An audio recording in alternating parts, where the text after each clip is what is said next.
Give a man a fish and he'll eat for a day. Give a woman microcredit and she, her husband, her children, and her extended family will eat for a lifetime. Sounds pretty great, right? Microcredit has been hailed as the 21st century cure to poverty. But then, what is microcredit?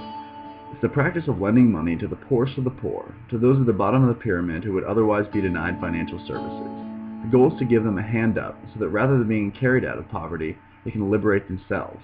The idea is that through these small loans and services, sometimes as small as $20 or $30, along with some training and guidance from the lending institution, people and communities will be empowered and rise out of poverty. Like I said, it sounds great. This is what microfinance should and could look like. A main issue within the microfinance industry is the sustainability of microfinance institutions, or MFIs. Providing loans to the poor is extremely risky, relies primarily on funding from donors, and has many costs associated with training and research. In response to this, an increasing number of MFIs have begun converting themselves from a non-profit model to a for-profit one. Supporters of this movement argue that because they are a commercially driven institution, they'll have more resources to dedicate to poverty relief. The issue comes when the phenomenon of mission drift occurs. Mission drift is when an MFI's main focus becomes not on alleviating poverty, but rather on making profit. This leads to a whole new set of issues. The poorest of the poor, those who were supposed to be the target clients, begin to get left out because they are a far riskier investment. In addition, women, traditionally the main focus of microlending, are being left out.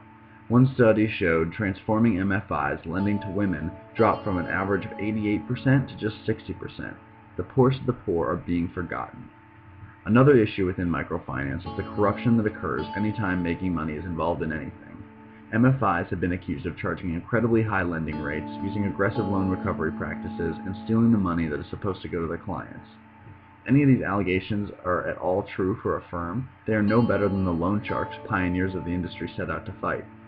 The lack of global regulations surrounding MFIs allows for this kind of corruption and abuse. So what about the MFIs that are grounded in their mission, fighting the good fight? Unfortunately, these institutions are also not without their flaws. Most MFIs have the practice of lending primarily to women, but their empowerment is still being restricted.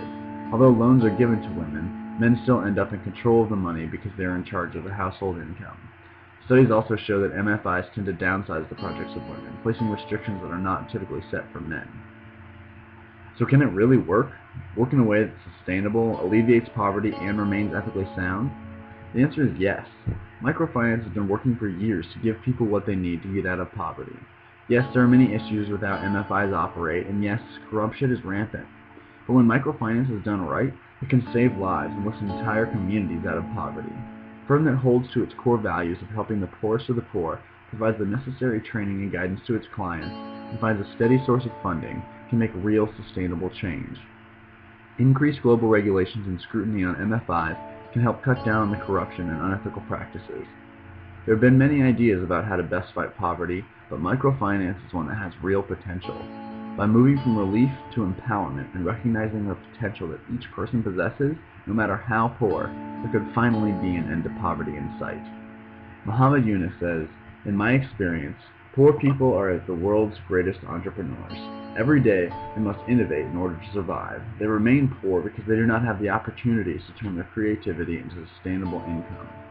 Unprecedented technological capabilities combined with unlimited human creativity have given us tremendous power to take on intractable problems like poverty, unemployment, disease, and environmental degradation. Our challenge is to translate this extraordinary potential into meaningful change."